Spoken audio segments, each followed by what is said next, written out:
I'm the city manager here in San Marino.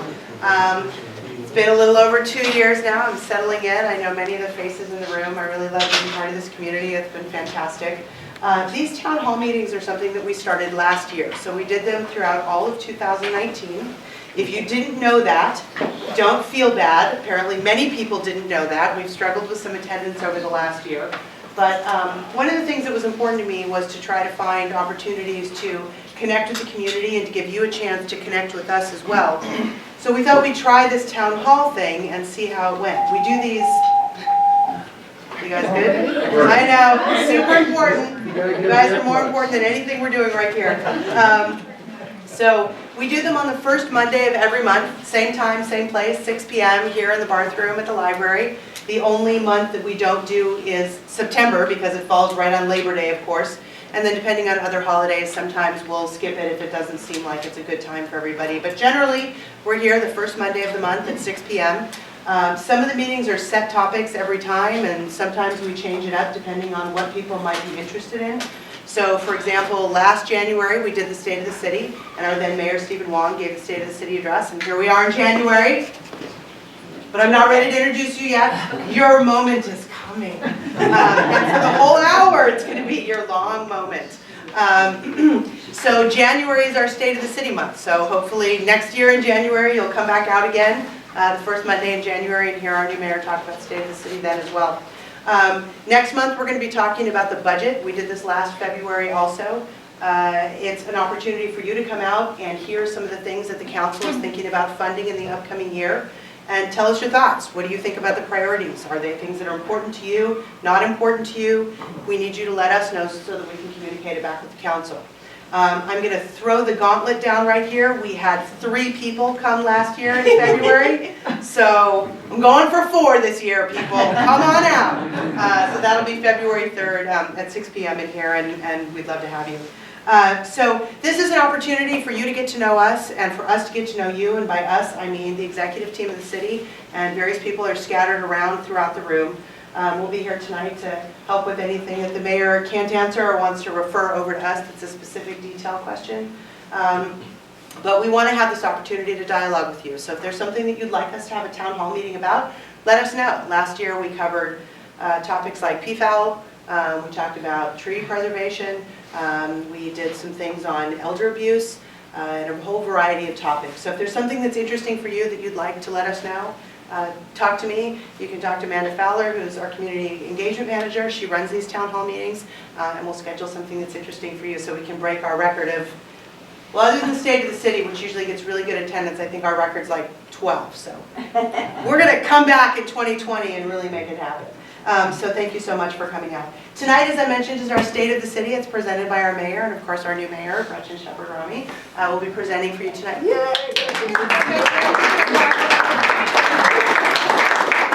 I think you all have seen all the lovely pictures of her getting sworn in last month. I think everybody has a picture with the crown. So but you didn't bring it tonight.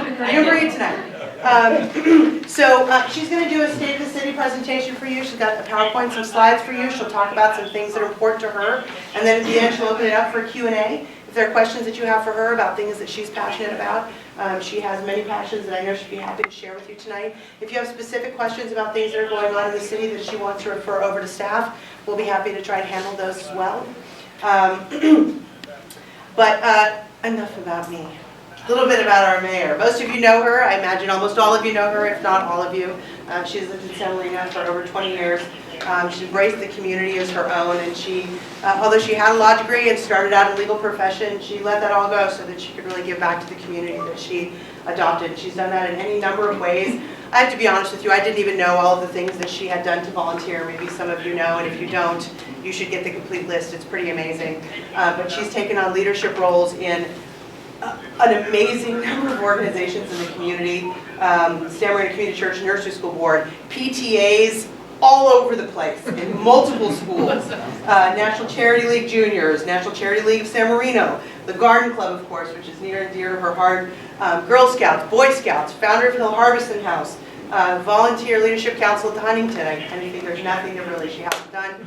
She ran for office in 2017.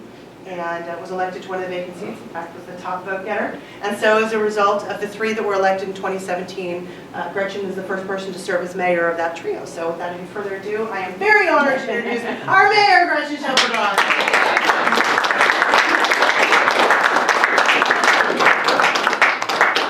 So thank you all for coming out.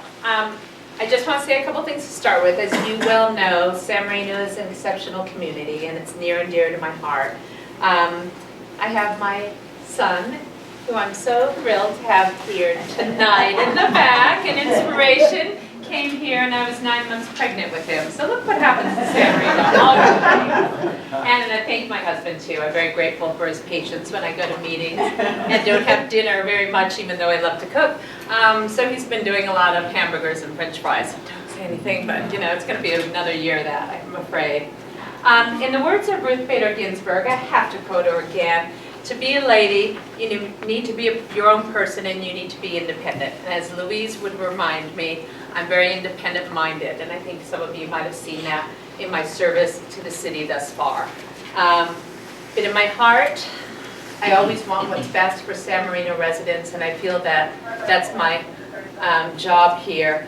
And I'm a proud part of the City Council, who along with the city manager and our executive team has already accomplished a great many things, and it's been a pleasure to work with them in the 2 years that I've been a part of City Council. We're going to discuss some of those tonight, and we have a lot of slides, so bear with me. I won't read them word for word for you, but I'll talk about a few highlights for each slide and the departments that they represent. And also, I hope to move forward some of my own initiatives. I spoke about them at the mayor speech, the last at City Council. And my focus is to preserve and protect what's best in San Marino. And I think we could all agree that this is a very exceptional community. We have beautiful neighborhoods. We have a strong community relationship with each other, with our groups, as well as we have beautiful assets like our urban forest and our magnificent Lacey Park. So part of my effort will be to further protect those things. But also I have an eye on public safety. It's come forward to our attention this last year with some of the issues with Metro and 710 and traffic. But also the burglaries have always been a concern for residents, as well as more recently some pedestrian vehicle accidents in our city that I appreciate the first responders who do an outstanding job to protect us. But also as a city council member, I hope to, or as mayor this year, I got to get used to that. I hope to do more work in that regard, and I'm working with the department heads and the city manager to see some initiatives forward that I think will help protect our residents and ensure our safety in the upcoming years ahead. So to move on to the slides and get used to this. Let's see. So that's basically what I'm doing. Obviously, you got that part. Welcome, welcome, and Happy New Year. And toward the end, we'll talk about a few specific things. So first, we're going to talk about the efforts of the city manager's office, and with the help of our community service manager, engagement manager. Okay, I'll get the title, and a fairly new title for Amanda Fowler. A lot has been accomplished this year along with the department heads. I would highlight to you that I think our budget process has improved markedly. That's been a group effort by our city manager and many department heads. And I think that we're still going to be working on that. And the goal really from my perspective is to make it as open and transparent to our residents so that you are part of the process, you can see the process as information comes out along the way, help us. That's what February Town Hall will be about, and I'll be in the back, of course, writing stuff down, doing my homework on all of what the concerns are of the community. And the idea is that those develop into priority initiatives with our department heads and our chiefs, and then that we continue to develop those into programs and actually specific budget items. So some of those are coming. We've also done major work on our website. We've often had a little bit of an antiquated system there. There are still some bugs and it's working out, but I think it's a big improvement, and that's going to be continued to be developed over this next couple months. And we're working on that so that everybody can use it regardless of their platform at home, because I know there are still problems. So please keep us informed. Contact Ms. Fowler perhaps if you have concerns, relay what's happening to her so that she can work with our team to some extent to get those addressed. Also, we have we're going to try to explore some partnerships to work with other organizations to have funding so we can have some cost savings at the city. And I'll tell you about a big one toward the end of the program. And I guess that's about all I can say about that slide. Okay, also in the finance department, we have a new finance director who I'm happy to see here, and I hope that you all will meet. I'm hoping that we have a town hall so we can talk about some of these things specifically with our finance director and with Annie Hahn, who is our treasurer. She's done a lot of work this year in forwarding our goals of getting a greater return on our capital and our investment. In the next year, it's again talking about seeking out external funding sources. That's a key thing that I think we can develop and lead to perhaps some greater funds in the city, and we could afford things. And also updating procurement policy, which you can ask questions at the end about that, and I'll refer them to the appropriate person. Information technology, this again gets back to our computer system. We've achieved several things that were really pressing, and that mainly had to do with our data, our existing data, to store it properly, to make it more, and we will continue doing that with the assault. I know that the Department of Homeland Security has contacted us along with all cities, even today, because of the circumstances. So this is something that actively has our information of our city, and we need to be on top of protecting that. And I'm glad that we partnered with a good company, and it's helping our staff develop those protections, as well as our emergency services, which are directed through our fire department. And a chief is on that as well, and helping us maintain the best and safest conditions for our residents. Human resources, we've done a lot of recruiting, as you may know. We've also had some staff turnover, but we're hoping to stabilize things. We have great people in positions now that we're thrilled to have join us over the last year. And so part of that will be continuing those relationships with our staff and employees and recruiting to fill any new positions as should they come up. How about that? We are going to do a performance review system, which has been a request, I believe, from the ad hoc committee several years ago. And it's going to be using the Invisio system, which is what we measure and we report on, like with Matrix, in our city website. So you can look at those as well.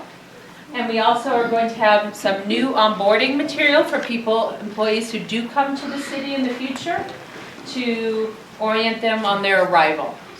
And finally, there's a workers' comp program that we're going to try to provide to the employees as another thing, as part of their package. So those are some of the things in human resources that we have coming up. The planning and building department, unfortunately, Director Cervantes could not be here tonight, but near and dear to my heart, of course, is the tree ordinance that we have tried to preserve and protect our great trees in this city. We now have a category of heritage trees. We're adjusting the lights. So maybe I'm in the wrong place. The lighting here is not Can you ideal. see the screen, or is there a problem? It's okay. So another thing that we accomplished under Mayor Talt, and then it's been implemented by started under Mayor Wong, is our citywide historic resources survey. As you may know, we have Mary Ringhoff, who's the head consultant from Architectural Resources Group, who works with residents, with the San Marino Historical Society, with staff, to try to develop information about our homes, our residences, our cultural, whatever city landmarks, even the park, the old mill, all those type of institutions. So that's in the process of being surveyed.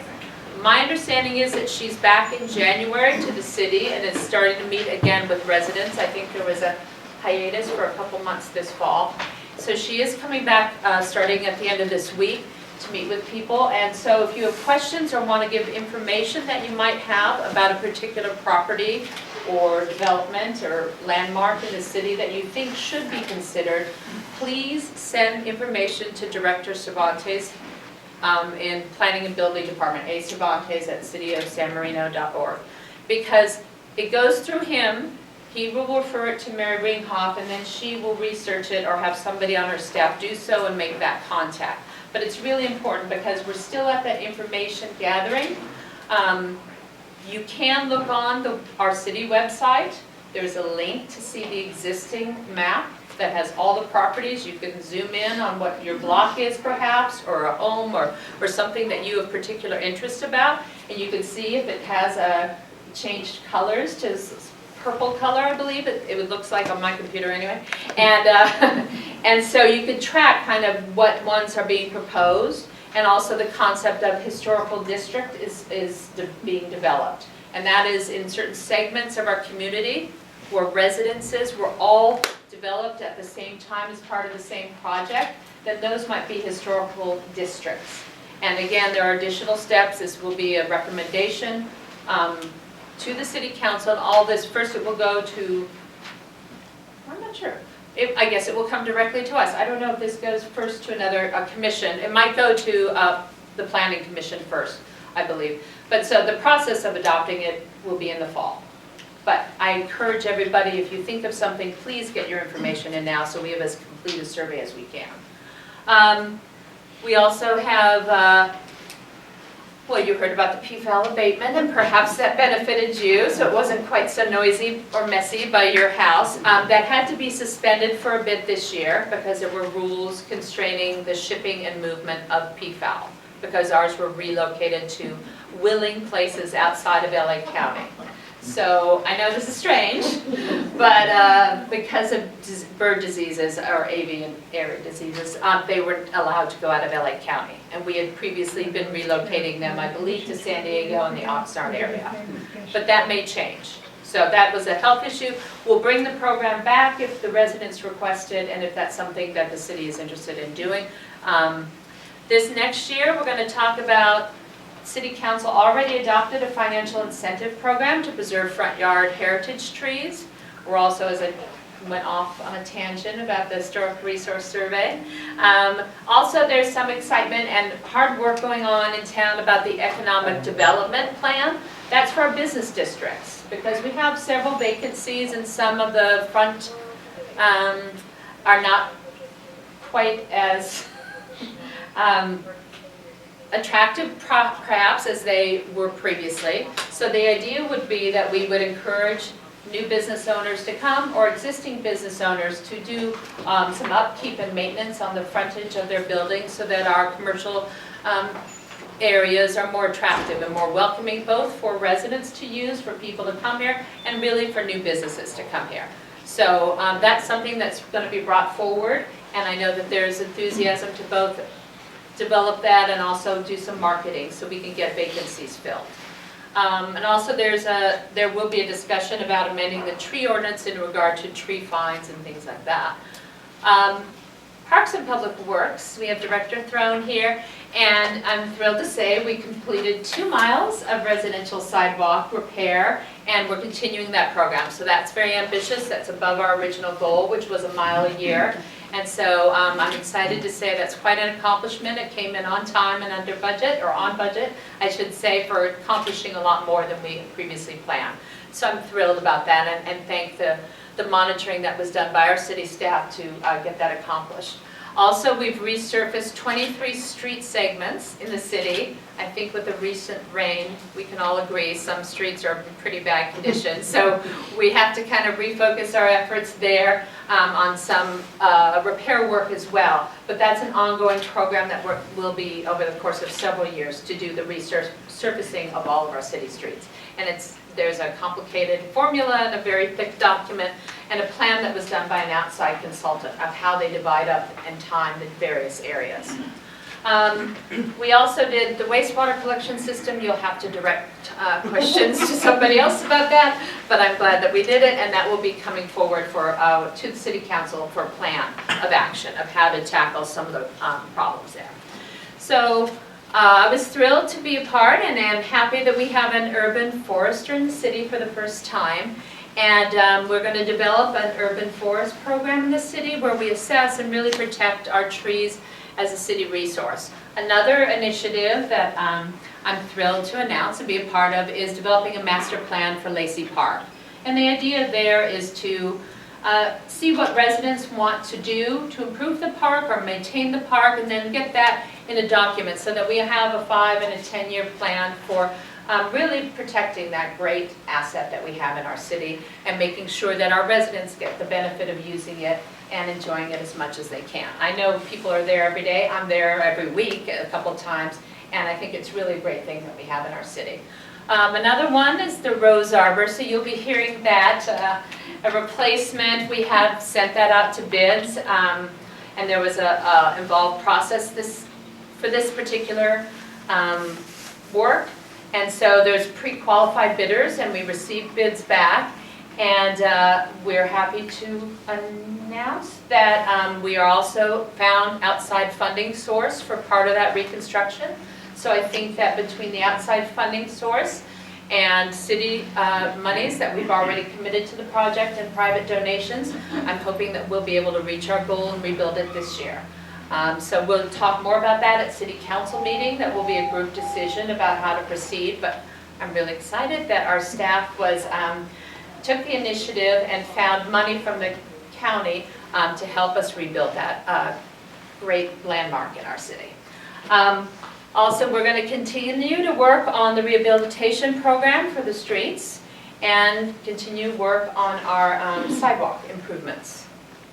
Police department. So we have the police chief here. Thank you, chief, for coming, as well as captains and officers. And I appreciate that. They did an incredible job this year with reducing residential burglaries as well as making our city safer for traffic. And the response time as well, you'll see, dropped by almost 25%. So that's an incredible improvement. I know the officers and the supporting staff, personnel, work very hard. And it's been a big issue for the community. So I thank them for their outstanding efforts. And we kind of suggested, or I kind of suggested, some more reductions. So we're still going to try to do better with traffic safety. Because recently, as you well know, well, not recently, but we've heard that there has been in the press, again, about the fatality on Huntington Drive.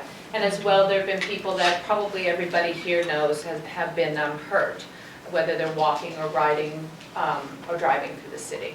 So I'd really like to focus our efforts on that, and it comes down to slowing things down. Everybody here, myself included, I drive the speed limit and people pass me and get so angry, but really to focus on just slowing things down and really think about who else is stepping off that sidewalk or riding their bike or driving, because it's really become an issue of people coming through town. Can't stop that, but we can certainly try to slow things down when they're here, so maybe they'll drive elsewhere. So part of those will be where, just so you know, we have done a speed survey, and the results of that will be coming forward to City Council. And I think that there will be recommendations to drop the speed limits on some of our major streets. So I'm really pleased with that. We're able to justify those based upon the speed survey. So that will come before City Council, and I think dropping some speed will help, definitely, so people are not flying through. Another important thing is we have the traffic engineer, I guess, that's a company that we hire to analyze both traffic patterns and traffic levels in our city and make some recommendations to us, as you know. And they're going to come forward with a whole toolbox of some things that we could do for neighborhood safety. And those are things like speed bumps, and not that I'm personally, but even speed tables or raised pedestrian crossings. So a lot of those things are going to come forward under the director throne and the department, as well as that outside consultant. And then council will take resident input and consider what might be best and some things that we can do to make our city safer for everybody, particularly the kids and the families that are out biking and walking. And another thing that's going to be brought back, and I think Billy and Turner probably were involved. Billy first is here, and he's my friend Turner's, my son's Turner's friend from Days at Valentine. And we had something called the Bike Rodeo, which was wonderful. Parents came out, the kids came out. It was a big deal for third graders to get to ride their bike to school and kind of register them and have a safety presentation by the police that actually helmets are important and all those kind of things, and maybe put a little fear in them too, but so that was a big deal, and that's going to be brought back. So hopefully we will have some kids coming back to school riding the bikes and doing that as a group, because it's a wonderful thing, and that's part of being in this small town in our community. There's also going to be, similar to what we have as a neighborhood watch, we talked about the vacancies or the empty storefronts and doing kind of a business watch program and rolling that out, so those same things, so people feel safer, because a lot of residents are right behind, maybe separated by an alley, the businesses. And so we'd like to have a business watch program and encourage this chamber to work with staff and our police department to sort of get that process going, so we can feel that we're all on board in public safety. And the last is enhance the neighborhood watch program to do the block captain training again. And I know we have Hillary's here. She's a very active neighborhood watch and block captain for the segment right behind beneath south of Valentine School. But we really need to get all those block captains also on board and really doing a lot to help. That will help in an emergency. It helps public safety. And so those are kind of the things going on there. And she can speak to more of those. And at the Public Safety Commission, which Albo chairs, they'll be getting a lot of those programs forward and working with them to develop those and then bring them to City Council for rolling out financing and that type of thing. We also have Fire Department. The accomplishments this year, the Emergency Operations Center, there's been a focus on upgrading that and do the staff training, and particularly with our schools. If we had an emergency here, the schools, we have a lot of children on pretty big campuses, particularly at the high school, but really all of them, considering that Valentine and Huntington are linked here. And so they've been working with the school district to actively prepare for emergency and consider things there. They also were able to purchase and put in life another auto pulse. We have one, and this is the second to complete. This is the first one. The second one we hope to get this spring. Okay, so the second one will be coming. So, you want to go out, you want to ask for the ambulance when you dial 911.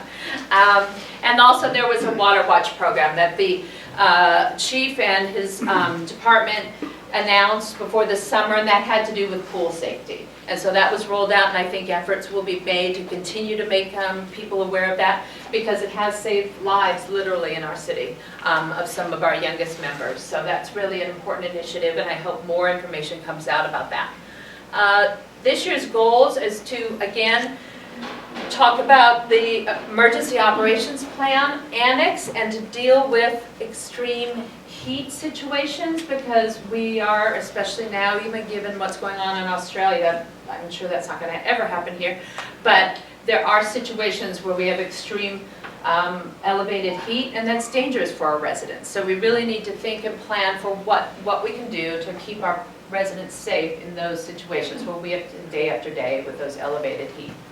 And CERT program, we talked about this. I was a former CERT captain of my block, but it's certainly been a long time, so I could not go around and mark houses and put on a tourniquet if I had to. So I'm hoping that we have some more CERT training, or maybe retraining for people who had previously done the multi-day program, because I still have the information, but as everybody knows, if you don't practice something, your skills get rusty, and that's something that people have invested in, the departments let us in, so I'm hoping that we could revitalize that a little bit and bring people back who are still in town and interested in participating in the CERT program.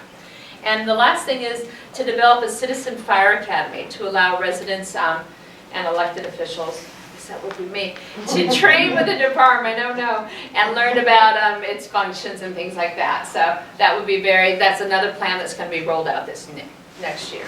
In community service, as you know, we have we have reunified the department, which used to be rec and library, kind of separate entities, sorry, now under one. And we have taken a needs assessment this fall. There was an objective one, which was mailed out to certain homes, and obviously that was submitted if the resident wanted to. Additionally, there was a voluntary one where residents could take the survey online.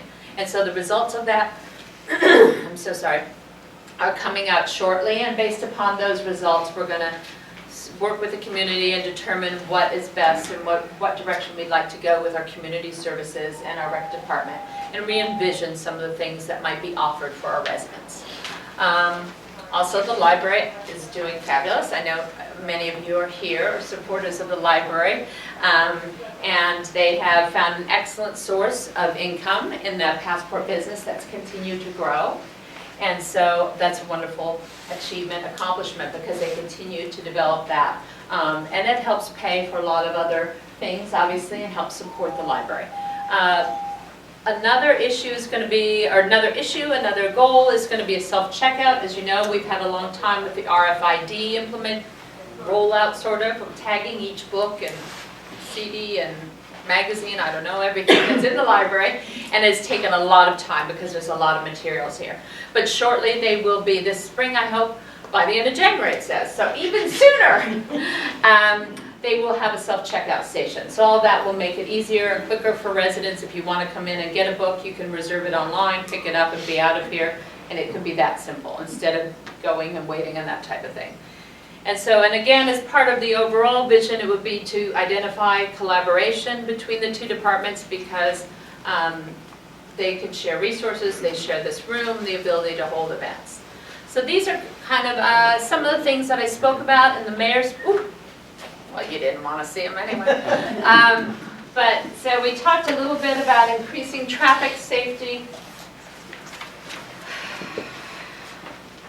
Obviously, in pedestrian protection, so we talked about that a little bit already, and I look forward to any input I can get from the community on this, and we're going to be having a town hall on this issue as well about driving, cycling, and pedestrian safety, so that will be something in the future.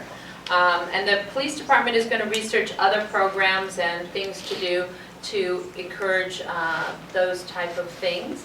As well as we talked about the improved public safety through the vacancies in our residential areas and our commercial areas. So that has somewhat to do with the neighborhood watch. There's also going to be our registration. Right now we ask people to register their residential properties if they're going to be vacant for periods of time, and we're going to ask now the commercial property owners as well to do the same, so that our police department is informed. It helps also the neighbors to that property be informed, so you know that it can be checked on or where to call, what would be going on. So we're going to try to develop that a little bit more, and with an eye toward keeping our community safe.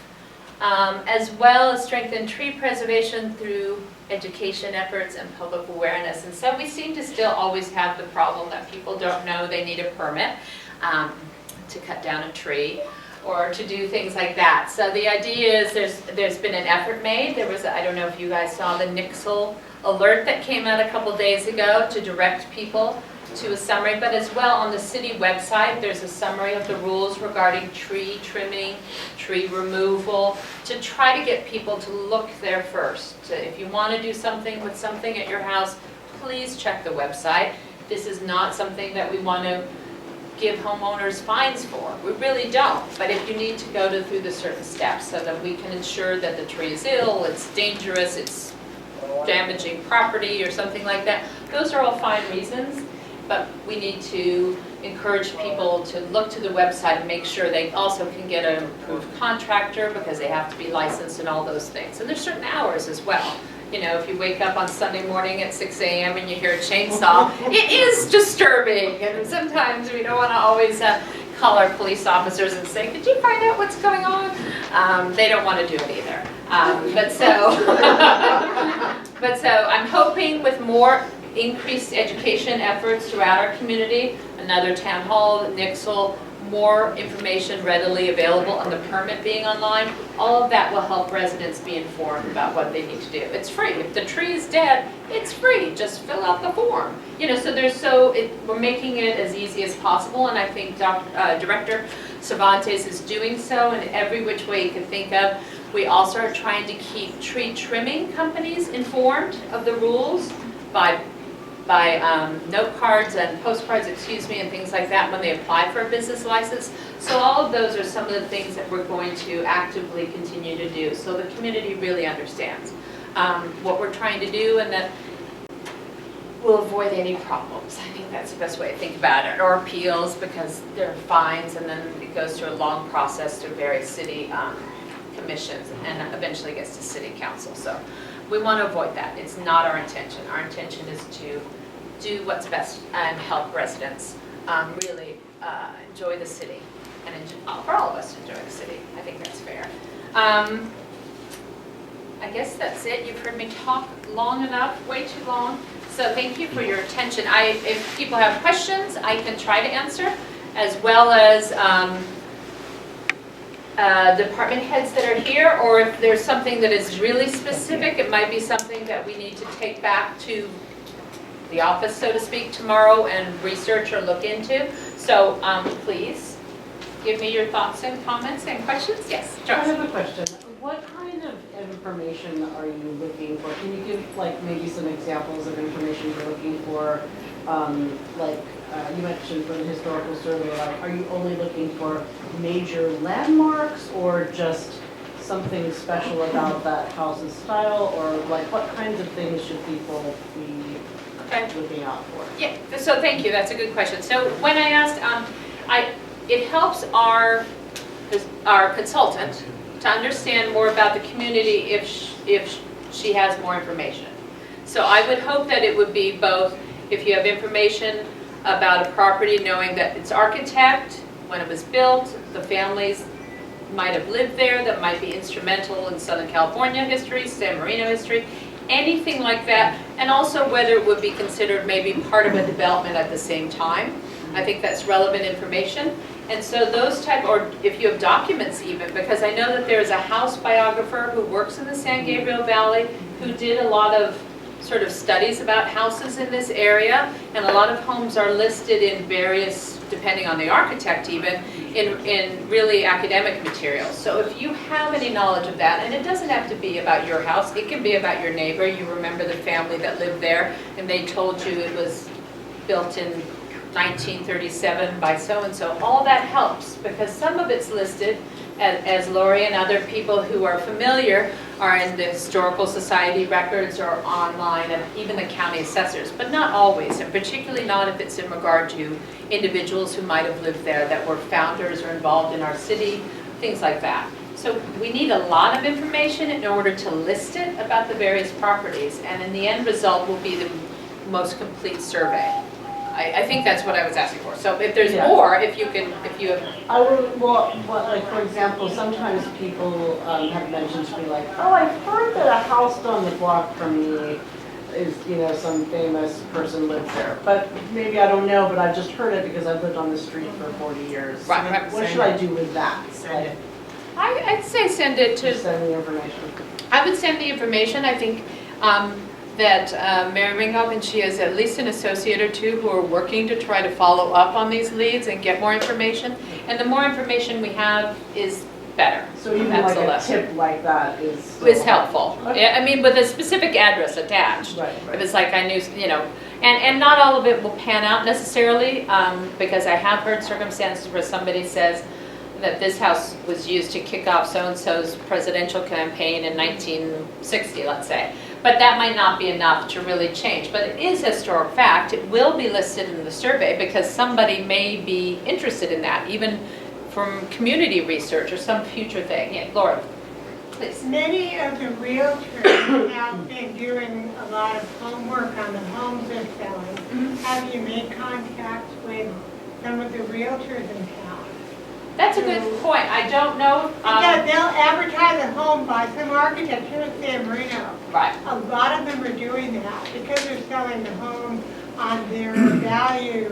Right, the and history. Design value and their quality value. Right. And that would be really important to get from, there's several realtors in town who do the more high-end, but lots of them do homework. And I would think some kind of an assessment with the realtors in town. Now, I know Fran Panuska might be able to help here, I don't know. That'd be great. Yeah, okay. So then I would ask if we can have Director Cervantes, or if you. I'll convey the thoughts. Okay, convey those thoughts, because I think that's a great idea, and you're right. More and more people are listing houses with a sort of house bio and some facts about it, and a lot of them are sold as really historical, as part of the benefits of a particular home, right? It has a history behind it, it has architectural value. And so that would be great. And I think that there are probably chairs at the various real estate offices in town, you know, who are. Yeah. Well, DC Kennard has a specialty in that. There's lots of. Who? Say BC Penner. Penner? Okay. Yeah, there's several offices that develop kind of specialty because that's how they market the property. Right. And that would be great to plug into that. Okay, thank you, that's great, very helpful. Marion? Hi. Late arrivals? Thank you. Earlier, at the start of the holiday, starting November 30th, my house straddles Pasadena and San Marino. So I'm looking at all the police statistics for both cities through the crime maps. So then I see one that I notify my growing list of neighborhood groups, both in San Marino and Pasadena. And after, I think the second one, I notified Chief Incontro. Then it was like bang, bang, bang, bang. There were 5 on the Pasadena side on the border of San Marino. Then it started, I think there were about 3 within the next week or so during the holidays. After that in San Marino. Wow. So, you know, I'm pleased that we have, I emailed you about it. I'm sorry I didn't send you an older. Yeah, where's my map? Follow up. I will. And accessibility to be able to contact the chief directly. I can compare the 2 cities and it just makes me feel so much safer being in San Marino versus being in Pasadena. I know a number of people who moved to Fairfield Circle who don't feel safe anymore because they moved from San Marino. But anyway, you know, when you first started city council, you helped to, I guess, start a program where the neighborhood watch groups can utilize a city facility to have a meeting. And that was primarily upon my request because it gets too social if it's at someone's house. Yes, the wine Especially when the does wine comes out. So anyway, thank you for doing that. I'm finally, after 3 years, trying to organize one with Officer Best Pitch. And we're going to do a joint one with the city of Pasadena. That's great, thank you. Well, good news, and I hope also that the neighborhood watch groups too will, you know, take advantage of that, maybe as word gets out. So if people do hear or hear from their neighborhood watch person, or can put a jingle into them and tell them that facility is available and that we're actively trying to encourage that. Because it has been a useful, I think, tool for, it's definitely helped other neighbors keep an eye on each other's property even and what's going on, and that's huge. And maybe it helps somewhat in that when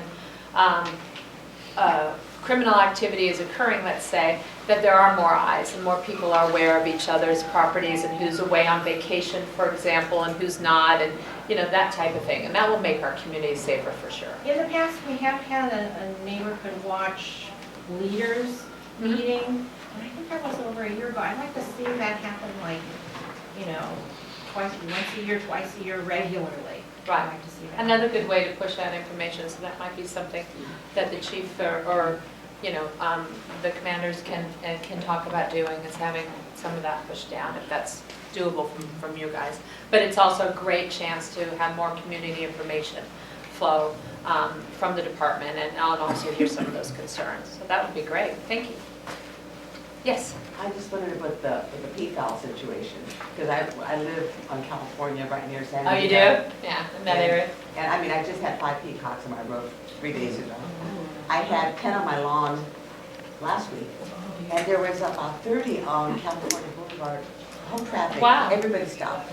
Wow. So I mean, I feel like there hasn't been, I mean, there was an improvement when they moved a lot of them, but all of a sudden it's like the whole population has come up. I don't know, maybe they were going to the Rose Parade. A little early, but is there anything you're going to do? Well, I will, I'm not sure where it stands, and that might be, do you know? Yeah, so as Mayor indicated earlier, there's a quarantine right now on poultry, and peafowl are considered poultry.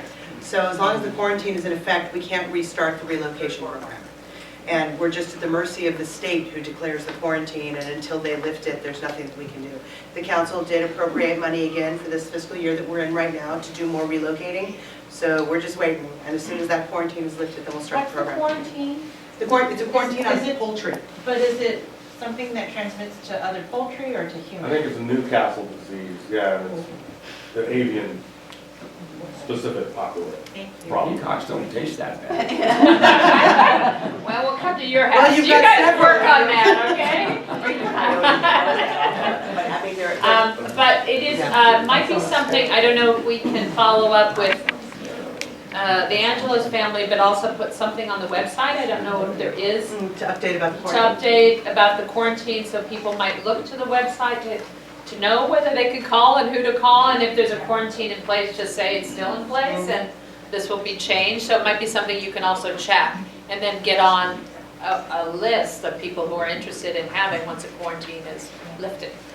You know, you could submit your name and address so that you would be contacted once a quarantine is lifted, because there was a list, and it took a while to get, because I think the cages, if I'm remembering correctly, are quite large, and they have to stay there for several days with you putting, or the resident putting in food in order to lure them in order to trap them and ship them somewhere else. So anyway, you might want to be on the list, and we could start keeping a list for when the And how do I quarantine is get on the lifted. list? How do I get on the list? So why don't you just, if you have an email address or something, you want to give me at the end of the meeting or a phone number, and then we can have our director coordinate with you, and we'll get something up on the website. Because It's through the Director Cervantes, who's not here tonight, but I'm they're having a planning. problem on that section of California and Santa Anita, because that's one. I think there's somebody Oh, a couple feeds blocks it. away hasn't feed them for the last few years. And they just sit on that. We definitely But they come this way, and Yeah. it's really very, you don't want those birds on your property. They're very messy, and they're very loud, and they're very big, and they're not afraid, Right. you know, I mean, I just get my. Right. Okay, thank you. Any other questions or comments? I know, yes, John. One of the things that I've always sort of seen as a limitation, for lack of a better word, in the city is that our code enforcement seemed largely to be reactive. We didn't really do much unless somebody called to complain about things. I noticed on your slides you talked about there were some new hires, and I'm just wondering, any chance that some of those new hires were in code enforcement, and is there any chance for optimism that our code enforcement might become more proactive as opposed to reactive? So the mayor has given me the nod on this one. Yes, one of the new people that was hired is a part-time code enforcement officer. Historically, we've had one code enforcement officer in the city, and that was it. And just so that you all are aware, up until this past year, we didn't actually have anybody who was designated as code enforcement in their title. They were people who were doing business license compliance, and also code enforcement. We had an environmental services manager who, was also doing code enforcement. But there really were no people on staff dedicated to code enforcement. This seemed like rather a large oversight in a city such as this. So in our last budget process, the council authorized the shift of a couple of positions to be dedicated to code enforcement. So our previous environmental services manager, Ron Servant, who I'm sure many of you know, who just retired after 35 years with the city of San Marino, his position was shifted to be a code enforcement manager focused exclusively. And we actually have just gone through the hiring process and are in the final stages of making a selection on the person that's going to replace that position. But that person will really be exclusively doing code enforcement, not trees / code enforcement. That's why we have an urban forester now. So there'll be a lot of focus there. We do have a code enforcement officer designated now who no longer has also responsibility for business licenses, so that has shifted. And in addition, the council authorized funding for a part-time code enforcement officer to try to cover some of those hours that our normal business hours don't cover. Obviously, if you are a smart and savvy code violator, which I know applies to nobody in this room, you may or may not wake up on Sundays and do things then because code enforcement staff is not there. You're calling the police department, and if there's no competing priority, maybe they'll come out, although they have other competing priorities that they take care of. So we're trying to figure out how to use that part-time person's hours in a way that's most useful, and when are those hours exactly, and so we're trying to figure some of that out as well. All of our code enforcement staff does do proactive kind of windshield surveys. They do drive around, they do try to see what's out there. But it is true that especially with a small staff, with a large area to cover and properties that are sometimes not always visible easily from the street, we are heavily dependent on you to tell us what you see, to tell us what's out there, so that we can then go look in on it. We will never be 100% proactive, so we really do rely on you to be the eyes and the ears of the community, but we do have that staffing bulked up, and so we are hoping to see some improvements. And I'm also going to follow up that, I know that, hold on for just a second, Troy. I know that I often will see something and maybe take a picture. There's an ability through an app that you can report things and you can direct them to the planning and building department or For example, if it's a safety issue to Parks and Public Works, or if there's a, you can direct it, or you can send it into a general, and then it gets acted upon. If it's urgent in the sense like something is happening right now that you believe might be an issue without proper, let's say, there's no business license on the car, and they're cutting down a tree. Then you can send a picture, or you can send a text in to the particular department that this issue comes up, and get a response that way. So it really does take, I do think there's an active, and we're trying to make a more proactive group effort within the planning and building department, and really address some of those concerns, because code enforcement is a major concern for our city, for construction in a lot of ways. But also it does take residents to kind of put them on notice at times, because they don't often see everything, and you observe things. And that reminded me also of the issue of a lot of things that Joyce even brought up, or asked about information about properties. A lot of things are behind gates and behind hedges, and there might be an architecturally relevant house, but that's not going to get covered by our historic resource unless somebody makes the effort to tell some information to submit. Same with this. There are things going on behind gates, and you can drive by on some of these streets that are quite windy and hidden, and things can happen on those. And it does take a pair of eyes, maybe a resident going by, because that's not, they do go around to construction sites, and they keep a list of active construction projects that they will visit in a given time period. But for things that are the one-off code violations happening in the alley over here or whatever, that really does come up to residents to kind of initiate that process. And they're not going to use anybody's name. They're going to go out and look and see what can be done about the situation. So I think it is incumbent upon all of us who love our city to take an active role and help that. Yeah, Laura. One issue I've raised before repeatedly, these illegal parking pads basically in the front yards that are done knowingly, illegally, and then the city just ignores it. And I know the city's been on some of these properties along the Ring Road. It's just ridiculous, and they're making their own private parking pads, no permits, no review, nothing, and the city does nothing about it. And it's obvious, it's right there. Meaning that it's not just on the driveway, but it's actively placed to the They side? park in the front yard, they pave over the front yard, right? And then they park the cars there. And it's illegal. And the city's done nothing for years. I'm not familiar with that, because I don't know I'll the take rules. pictures. No, I know. I just don't know. Thank you. Well, that would be helpful, number one. But also, it should be something that would go before planning commission or public safety, in the sense that if there is an ordinance change that we need in order to enforce that. I'm not aware of that. Yeah, well, We that's leave the a car on problem. our driveway. That's the problem, these people are I guess we'll have to pull it on the lawn and hide it. But I know that a lot of people park on their driveways, but there's an issue, and it has come to the attention of planning commission in part, is often that there is a lot of, I'm going to say, pervious coverage, a lot more plans that have cement and, areas that then could be parking when you have a 5-bedroom house and you only have maybe a 2 or 3 car garage. Where are those other cars going to go? So I do think that's something that planning commission and our police department, as well as city council, is aware of, and I just don't know what the ordinances are that affect Well, that. it's just that once it's been there for a while, everybody just sort of drops it. And so that's why the impunity of it seems to work, because more people do it. Right, I Got understand. that? Yeah. Thank you. Any other questions or issues? I know we have traffic safety concerns as well, and I didn't speak about that specifically, some of the things regarding the metro and now some other plans, but that's going to be on the agenda this Wednesday as part of our regular agenda. So we'll have a discussion there about some of the things that are coming or being proposed, let's say, for the long term, and how that might affect our city and what the appropriate response is for our city going forward. And so we have Director Throne and the city manager, as well as community members who are very involved in that, who will give us information, hopefully, and help us. Yes? I'm sorry, is there any restriction on, there's a couple houses in San Marino, especially on Sherwood Road, that has grown all these vesper plants? You can barely see the house.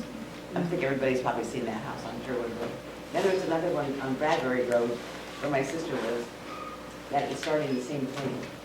I mean, it seems to me that, well, one thing I would say, they would never get robbed because of burglary. Stuck on all those They have a good defense system, right? right? Maybe that's intentional. I know Well, you- there's not that we don't really regulate landscape Yeah, plans right. unless it would be coming out so close to the sidewalk that it would be dangerous or there's some sort of safety issue. But I don't think that we typically go on private property unless, Yeah. however, I will qualify that also if landscape isn't being maintained. That is something that enforcement will come out and discuss with the homeowner. For example, not watering their plants to the point where the ground is barren or the trees, the plant material dead, because that is both a aesthetic issue, plus it's also a safety issue. And it brings down the value of the neighborhood as well, so it impacts larger issues than just the individual homeowner. So in those situations, I think that there is some notice that is sent out, but not if they have too many plants or You've of seen it the, home on Sherwood. of the species. Right. Can't even walk. There's some all around town, and Yeah. as a garden club member, I appreciate unique cacti, but sometimes they're packed in so much you can't see really the beauty of the ones that are there, right? But anyway, if there is an issue that you feel is unsafe, please let Director Cervantes know, because that would be the appropriate channel to direct if there would be an enforcement action. Does anybody else have questions or anything else I can help you? Thank you so much for coming out tonight and for the support of the staff.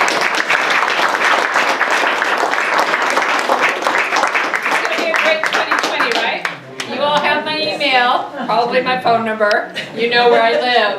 And I've had people come to my front door, so come on. So let me just tell you all that you can email the city council at citycouncil@cityofsanmarino.org, and they will certainly get that. We do have some upcoming town hall meetings. I understand that the presentation was a little hard to read this evening. Thank you, Dale, for letting me know. We have some copies in the back that were printed out, and if they're all gone, we'll be having this up on the website. You may have noticed also we've been videoing tonight, so Gretchen will be making her web television debut. We'll get that up on the website so you can see it, and you can send it to all of your friends. Thank you so much for coming again. Please join us on February 3rd. Help us talk about budget, and have a good evening. Happy New Year, everybody. Or come to